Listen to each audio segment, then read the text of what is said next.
Chito Montemayor point of view. Sir, hindi pa po ba kayo kakain? Narinig kong wika ng aking sekretarya nang sumilip ito sa pinto ng aking opisina habang tumitipa ang aking daliri ng mga letra sa aking laptop. Sinulyapan ko ang orasan na nasa screen. Halos pasado 12:00 na pala. Kailangan ko nang kumain. Sige, send me food here. Tugon ko sa kanya. Noted, sir. Nang makalabas ang aking sekretarya sa opisina ko, tinigil ko muna ang aking ginagawa. Marahan kong tinanggal ang reading glass na suot ko sa kasumandal sa headrest ng aking swivel chair at hinagod ang aking sentido. Muli akong napatingin sa aking laptop nang may mag-message sa akin. Sir, nasa YouTube po ang isla na gusto niyong bilhin dati. Ito po yung link. Nakasulat sa aking nabasa, sabay bigay niya ng link. Tiningnan ko ang pangalan ng lalaking nag-chat sa akin. Siya yung lalaking naging dahilan kung bakit ko nakita ang isla na kung saan nakatira si Risa. Kung saan lumaki si Risa, agad kong binuksan ang link na binigay niya sa akin. Halos hindi maalis ang ngiti sa aking labi habang pinagmamasdan ang drone shot sa isla. Isa pala itong vlog ng hindi ko kilalang lalaki. Patuloy ko lang na pinapanood ang vlog na yun. Ang ibang lugar sa islang yun ay nagpapaalala sa akin ng nakaraan namin ni Risa. Kaya naman panay ang aking pagngiti. Hinalokip-kip ko ang aking kamay habang nakasandal ang likod sa aking upuan. Sa katahimik na itinuloy ang panunood. Sa vlog na ito, ang lalaki nagtatanong-tanong sa mga residente na nandoon sa isla. May iba akong namumukhaan ngunit mas marami ang hindi ko kilala. Ganun na talagang siguro katagal na hindi ako bumibisita sa isla na yun. Nang umikot ang kamera sa mga taong nakapalibot sa lalaking yun, nanlaki ang aking mga mata na may isang pamilyar na mukha ang nahagip sa kamera. Ilang beses kong inulit-ulit ang eksena na yun at alam ko sa aking sarili na hindi ako nagkakamali. Ang babaeng nahagip ng kamera ay ang nanay ni Risa.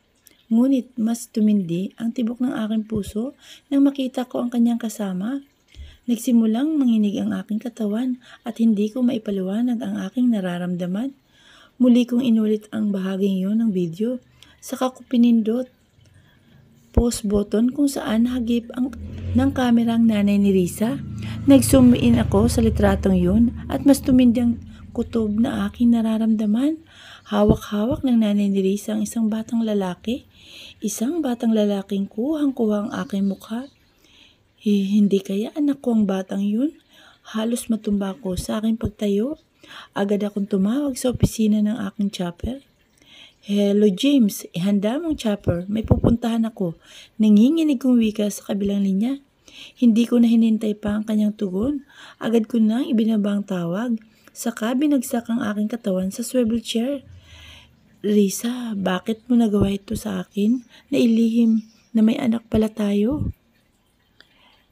Bulong ko sa aking sarili sapagkat malakas ang kutob ko na anak namin yung batang yun na hawak-hawak ng nanay niya. Chito Marcos, Montemayor point of view. Nang maayos at maihanda ang aking sasakyan sa paglipad patungo sa Palawan, agad ako nag-iwan ng mensahe kay Marga na maaaring hindi ako makauwi ngayong araw. Dahil may asikasuhin akong isang mahalagang bagay, agad namang sumagot si Marga at sinabing mag-ingat ako. Nagmadali akong ayusin ang aking gamit, saka umakyat sa rooftop kung nasaan ang aking chopper. Where are we heading, sir? Tanong sa akin ng piloto. Tinapak ko ang aking paa sa hagdanan ng chopper, saka ako sumakay sa loob. Sa isla ng Palawan tayo pupunta. Tugon ko, sinimulan niya ang mga dapat niyang gawin. Unti-unting umikot ang malaking LEC na sinasakyan ko at maya-maya lang umangat na kami sa himpapawid. Matagal na akong hindi nakikabisita sa lugar na yun. Kaya pala patuloy na sumasagi sa aking isip ang isla dahil nandun ang aking anak. Oo, sigurado ako. Nararamdaman ko sa aking puso na anak ko ang batang yun at kailangan kong kumpirmahin ang bagay na yun.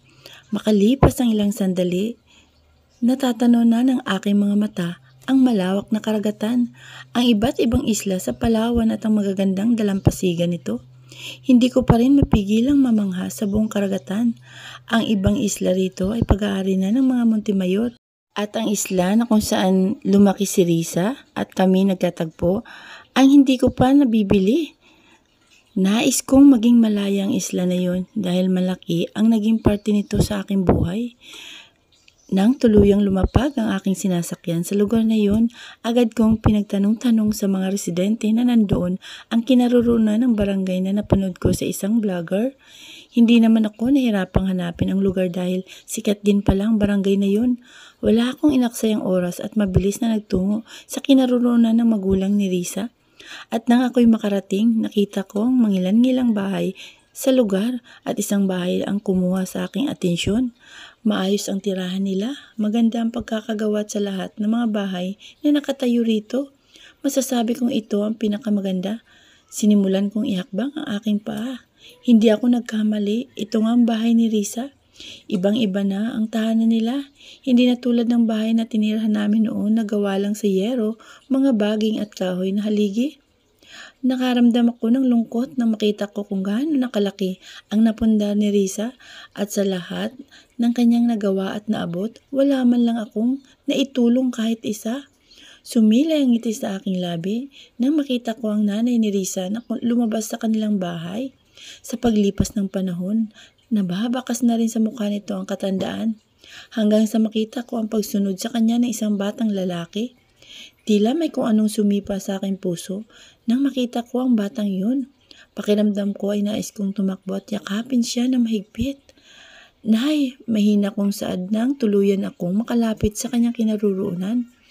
Marahang tumaas ang ulo ni Nanay Erlinda at nang tuluyan niya makita ang aking mukha, mabilis na dumilim ang kanyang tingin sa akin, animoy galit na galit.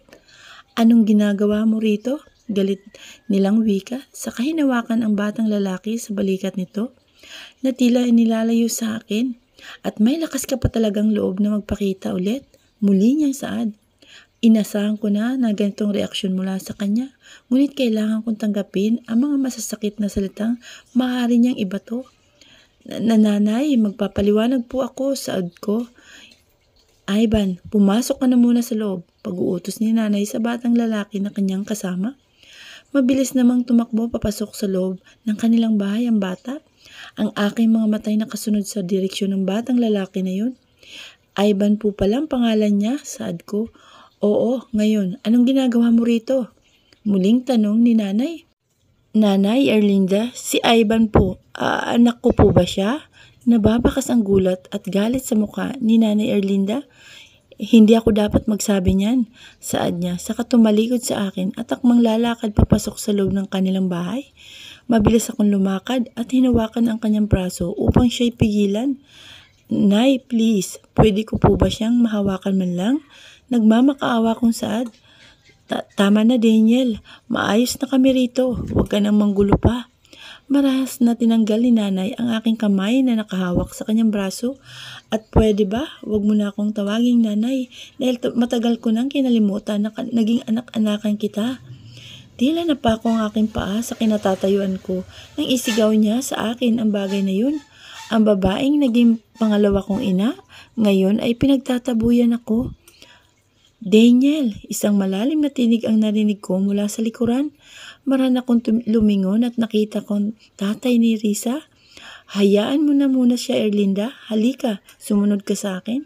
Utos niya sa akin, saka lumakad palayo na tila nagsasabing doon kami mag-usap. Wala namang nagawang nanay ni Risa. Nais niya na sana kaming pigilin, ngunit tuluyan na kaming nakalayo. Pasensya ka na sa inasal ng asawa ko. Siguro naman naiintindihan mo kung bakit siya nagkaganon. Panimula ng tatay ni Risa. Kasalukuyan kaming nasa isang nakaparadang bangka sa may dalampasigan. Sabay kaming nakatingin sa isang dagat na tila walang hangganan. Oo po, nahiya kong tugon. Ngayon, Daniel, sabihin mo, ano ba talaga nangyari? Tanong niya. Tatay, sorry po. Natakot ako ng mga panahon na yun. Mariin kong kinuyom ang aking kamay sa pagkakataong ito. Ayoko nang maging duwag. Ayoko nang takasan ang responsibilidad ko. Aminado ako na duwag po ako dahil bumalik ang aking alaala. Muli kong saad, bakit ano bang pumipigil sa iyo ng mga panahong yun? Tatay, mayroon akong asawa at anak, isa akong pamilyadong lalaki. Nakita ko ang gulat na nababaka sa mukha ng tatay ni Risa. Inaasahan ko ng ganito ekspresyon, ngunit may karapatan din silang malaman kung bakit ako malis noon. Marin akong lumunok at nagsimula muling magsalita. Hindi ko alam kung paano ko sasabihin nun sa inyo, tay. At kay Risa, natakot ako. Takot ako dahil baka hindi niyo ako matanggap. At lalo na ng inyong anak. Patawad po, patawad. Nanginginig kong saad. Marahas akong tumayo sa niluhod ng aking mga tuhod sa puting buhanginan dito sa isla. Wala na akong pakialam kung anong aking itsura. Lulunukin ko ang lahat ng pride na mayroon ako basta makuha ko lang ang kapatawaran ng pamilya ni Risa. Yumuko ako sa harapan ng kanyang ama. Handa akong magpasunto kung itong nararapat sa akin. Marin akong pumikit. Daniel, naiintindihan kita. Muli kong naimulat ang aking mata nang sabihin yun ng ama ni Risa. Pero siguro tama lang na palayain mo ng anak ko. Muli niyang saad. Pero tatay, si Ivan, anak ko siya, hindi ba? Daniel, si Risa ang dapat na magsabi sa iyo niyan. Ayoko manghimasok sa desisyon ng anak ko. Wika ng tatay ni Risa.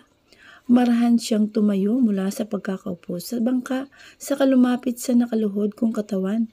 2 beses niyang tinapik ang aking balikat sa kamuling nag-usap. Patawad, Daniel, pero sa pagkakataong ito, hindi na kita matutulungan. Nagsimula siyang lumakad, ngunit hindi pa man siya nakakalayo. Bumalik ka na sa pamilya mo, Daniel. Masyado nang masakit ang pinagdaanan ng anak ko. Huwag mo na sanang dagdagan pa. Wika niya sa katuluyang lumayo sa aking kinaroroonan.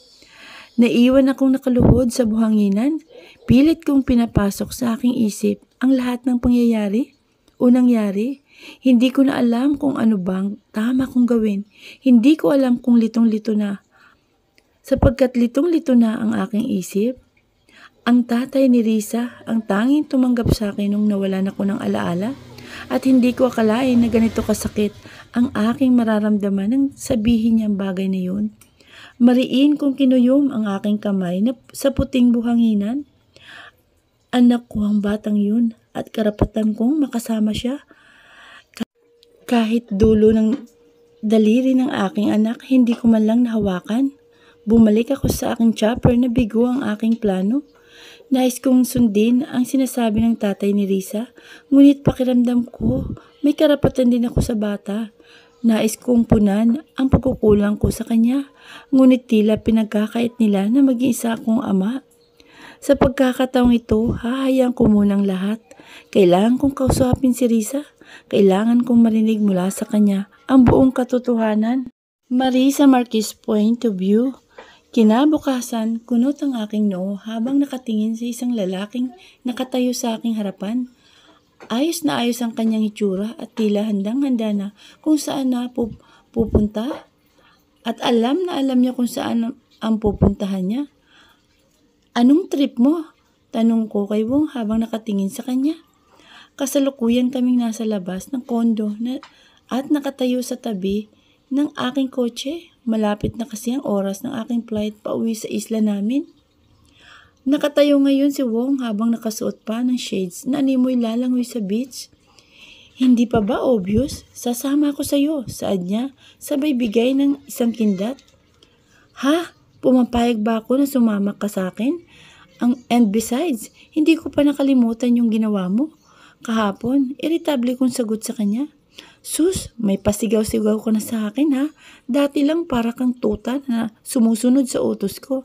Ngayon sinisigawan mo na ako. Marahang nilapit ni Wong ang kanya mukha sa aking mukha. Siguro crush mo na ako. Kumunot noo ang aking noo na tila umangat ang dugo sa aking ulo dahil sa inis. Alis nga dyan. Inis kong sigaw sa kamarahas siyang tinulak. Nagmadali namang sumakay si Wong sa aking kotse. Isang malalim na buntong hininga naman ang aking ginagawa sa kabinuksan ng pinto ng kotse at sumakay sa driver's seat. Tinapunan ko siya ng matalas na tingin dahil sa prenting-prente pa ang pagkakaupo niya sa loob ng aking sasakyan. Ang kapal ha, at ako pa talaga ang magmamaniho. Yes, after all, this is your car. Nang-asar niyang wika. Marahan niyang binabang suot ng shades at sumilip sa akin. Sa pagdating natin sa isla na yun, sasabihin ko ang lahat ng gusto mong malaman. Wika ni Wong saka nagbigay ng pilyong ngiti. Matapos yun, bumalik siya sa komportable niyang pagkakaupo at naglagay ng earphone sa tenga. Hay nako, ewan ko sa'yo, irritable kong saad, saka hinawakan ang kambyo at nagsimulang magmaneho. Akala ko magiging maayos at masayang bakasyon ko, mukhang may isip batang manggugulo sa akin. Bulong ko sa aking sarili. Marisa Marquez point of view. Matagal na rin simula nang nakasakay ko sa bus. Mabuti na lang at nakasuot ako ng mask at sombrero upang hindi makilala ng mga tao. Ganon din ang ginawa ni Wong dahil sa aming dalawa. Siya ang mas kilala. Dumungaw ako sa bintana ng sinasakyan naming bus. Hindi pa rin nagbabago ang lugar na ito. Maganda pa rin at ramdam ko na ang paglapit ko sa probinsya. Nararamdaman ko na ang paglayo namin sa Maynila nang kami makarating sa terminal. Bago tuluyang makapunta sa isla namin, kailangan munang sumakay ng bangka. Halos sa buong biyahe namin ni Wong, nakapako lang ang ngiti sa aking labi. Nababalot ng kasiyahan ng aking puso dahil sa wakas muli kong makikita ang islang kinalakyan ko. Nang kami ay makasakay sa bangka, huminga ako ng malalim upang malanghap ang amoy ng dagat. Ang sariwang amoy ng hangin ay lubos na nagpapaalala sa akin sa nakaraan. Tila bumalik ang aking isip sa pagkabata at ang alaala ng aking pagsisid sa dagat ay nanunumbalik muli. Napakasarap sa pakiramdam na muli ako makauwi sa lugar na ito. Naputol ang mga bagay na aking iniisip na maramdaman kong palad ni Wong sa aking kamay. Lumingon ako sa kanya na ngayon ay kalapit kong nakaupo sa bangka. May problema ba, Wong? Nagtataka kong tanong. Nababakas kasi ang takot sa kanya, talatang nanginginig ang kanyang katawan. Oo, wala, Risa. Gusto lang kitang hawakan. Halata sa kanyang tinig ang takot na tinatago niya. Natatawa na lang ako habang pinagmamasta ng namumutla niya mukha. Don't tell me, takot ka sa tubig. Hindi ha, isang katamtamang laki ng alon ang dumaan sa aming bangka. Dahilan upang umuga ang aming sinasakyan. Aw, sigaw ni Wong saka mahigpit na yumakap sa akin. Hindi ako marunong lumangoy, saad niya habang nanginginig ang katawan. Huwag kang matakot, ligtas tayo rito. Maliit na alon lang naman yung dumaan. Bakit ba kasi hindi mo sinabi sa akin na sasakay tayo sa bangka? Inis na wika ni Wong. Sino ba kasi nagsabi sa'yo na sumama ka sa akin? Naiinis kong wika sa kanya. Hinawakan ko ang braso ni Wong saka pinipilit alisin ang kanyang braso na nakayakap sa akin. No, ganito lang tayo hanggang sa makarating tayo sa Pampang. Kapag ako namatay, Risa, mumultuhin kita talaga eh. Mas humigpit pa ang pagkakayakap nito sa akin. Pakiramdam ko kasalanan ko pa kung bakit nakasakay siya ngayon sa bangka. Kung tutuusin, wala naman akong sinabing sumama siya rito. Isang buntong hininga na lang ang aking nagawa at napampas ang palad sa aking noo. Makalipas ang ilang sandali sa wakas ay nakarating na kami sa aming isla. Nais kong lumuha dahil sa saya, ngunit ngayon, naluluha ako dahil sa pawis na pawis kong katawan dahil sa pagkakayakap ni Wong sa akin. Hindi naman pala nakakatakot, proud na wika ni Wong na animoy hindi parang duwag na tuta kanina sa bangka. Let's go, pag-aya ko sa kanya na sumakay kami ng tricycle.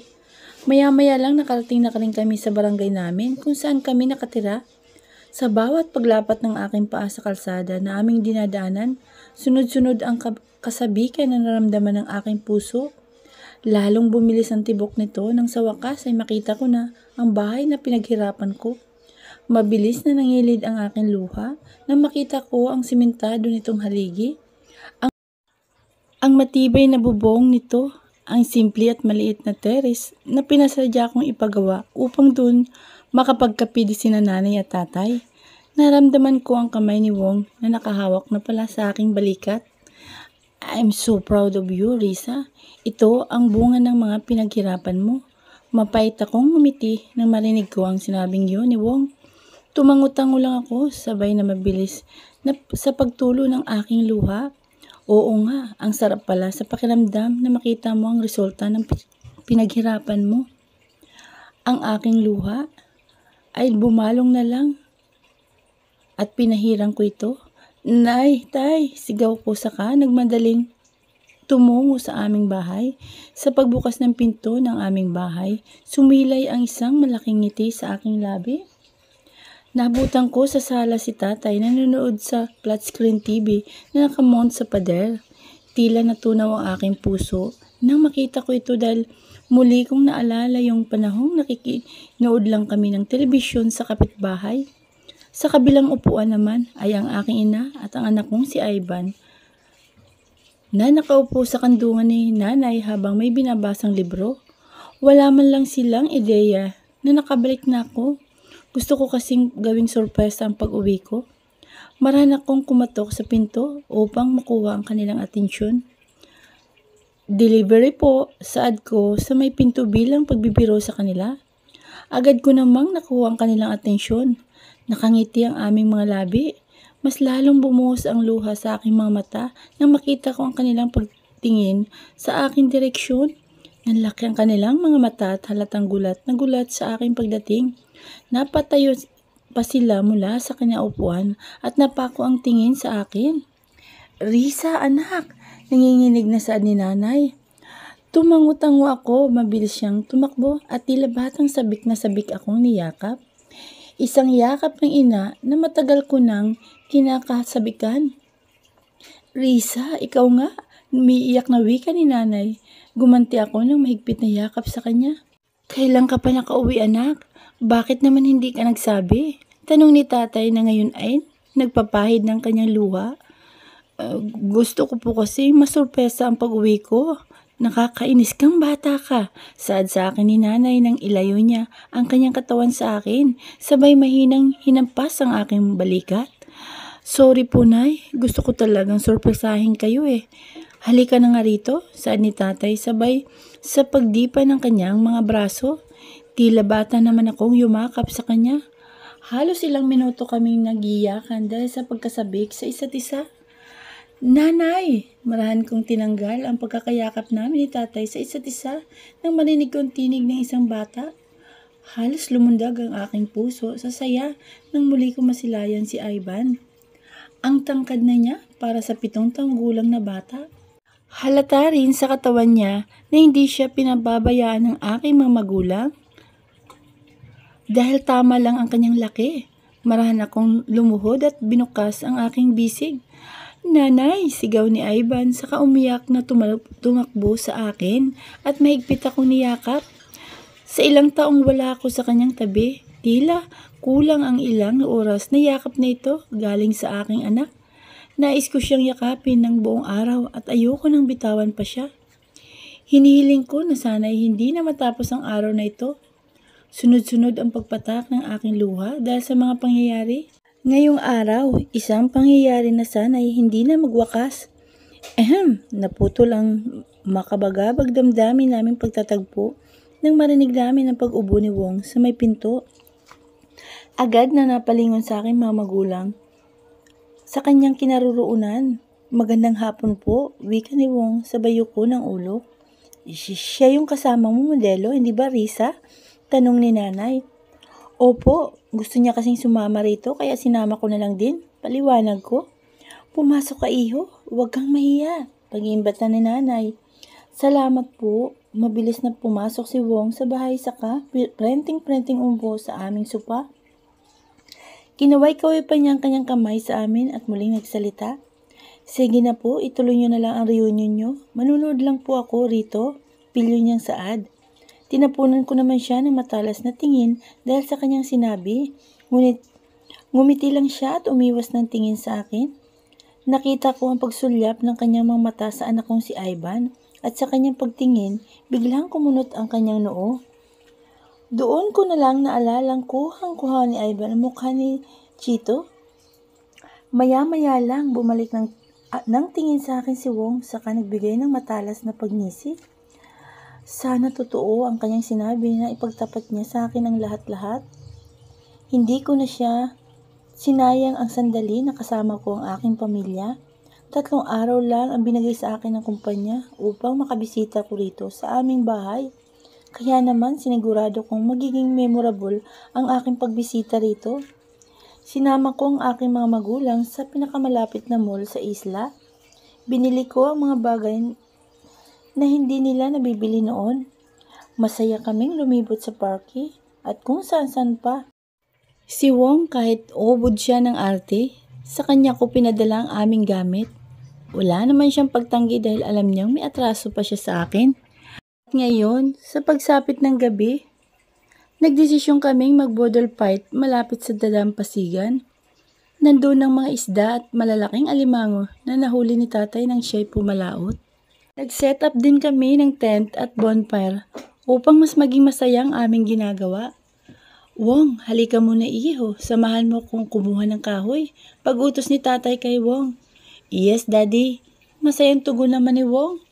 Natatawa na lang ako dahil sa pagtawag niya ng daddy sa aking ama. Malakas talagang tupak niya. Nakita ko ang paglayo ni na tatay sa aming kinaroroonan. Saka nagtungo sa kakayhuyan upang kumuha ng gagamitin para sa bonfire. Risa, nakangiting lumingon naman ako kay nanay nang tawagin niya ako. Po, tanong ko. Marahang umupo si nanay sa aking tabi rito sa pinto ng tent namin ni Ivan. Si Ivan naman dahil sa pagod ay agad nang nakatulog sa aking binti.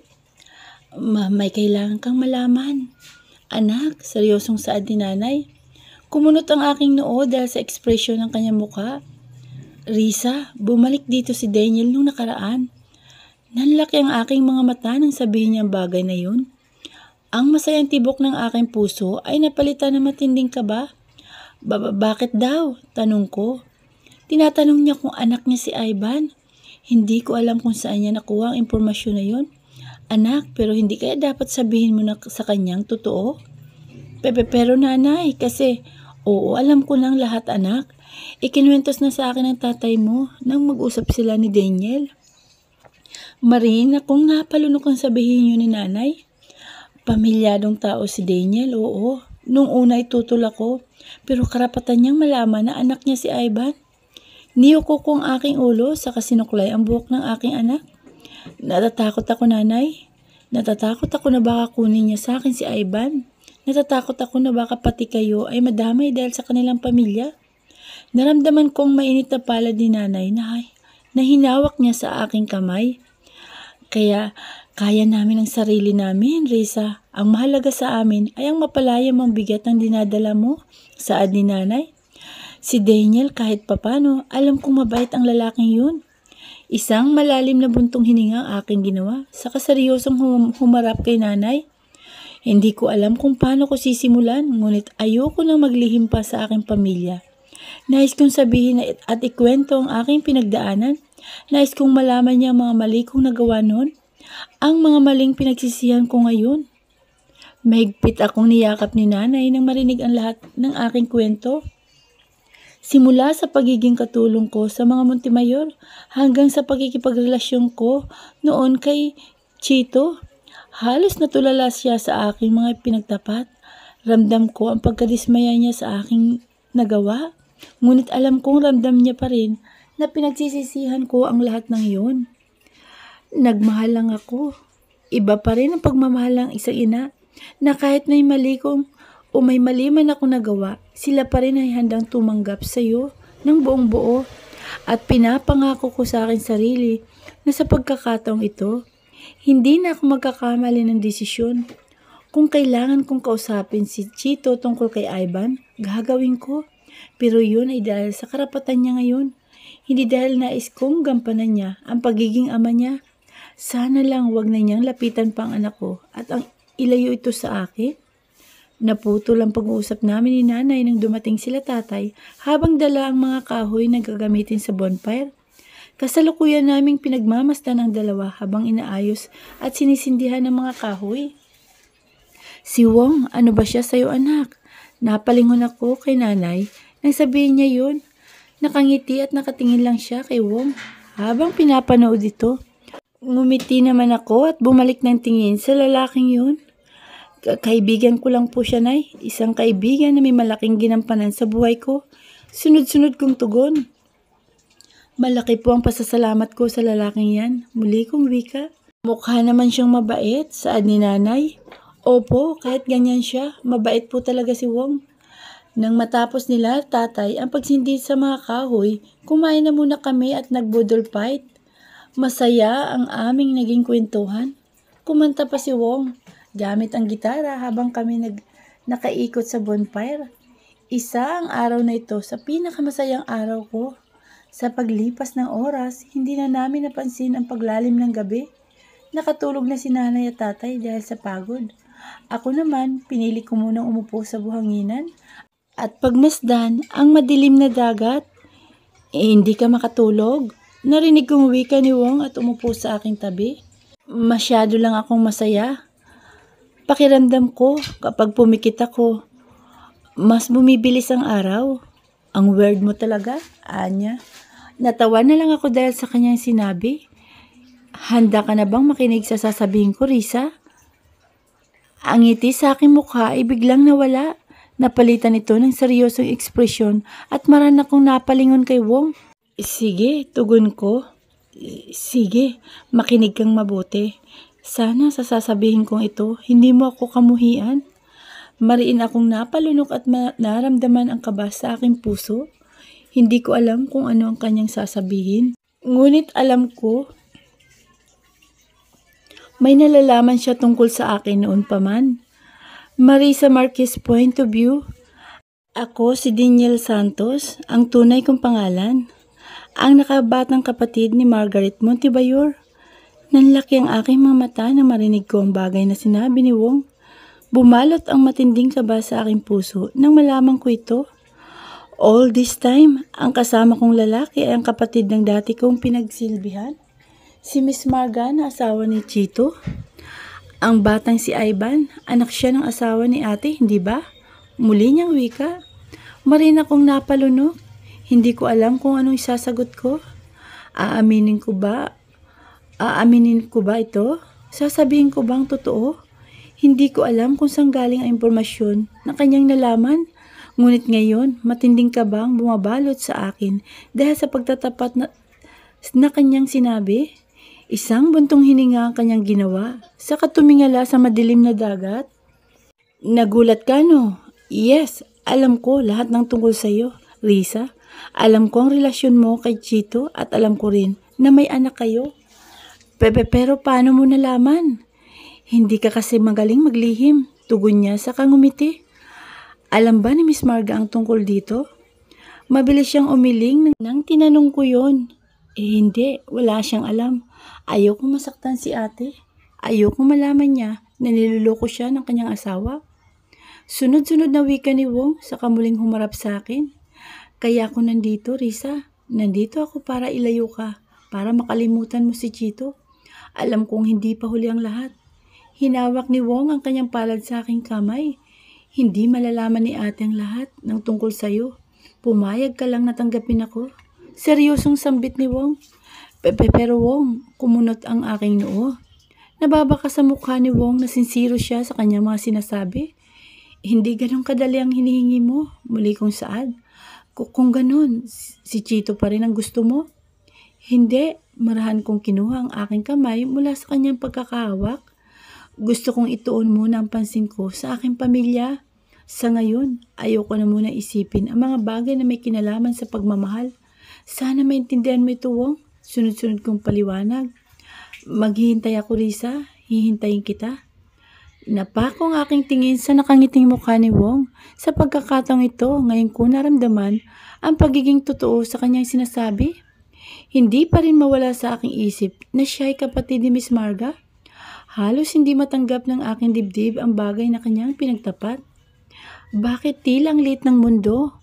Para sa amin ang pamilyang yun. Bakit kahit anong gawin ko, hindi ako makalayo sa poder ni Chito? Tila may isang pisi na nagdudugtong sa aming dalawa at maging sa aking mga nakakasama ay may koneksyon sa kanya. Nais kong magalit kay Wong dahil matagal ng panahon niya itong nilihim. Ngunit may parte sa aking puso ang nagsasabing hindi ako dapat magalit sa kanya. Niyakap ko ang aking mga binti at niliko ang aking ulo. Nais kong mag-isip, nais kong mapag-isa. At tanggalin ang mga bagay na bumabagabag sa aking isip. Wong, pwede bang iwan mo muna ako? Nais ko munang mapag-isa, pakiusap. Saad ko kay Wong. Naintindihan kita, naintindihan ko.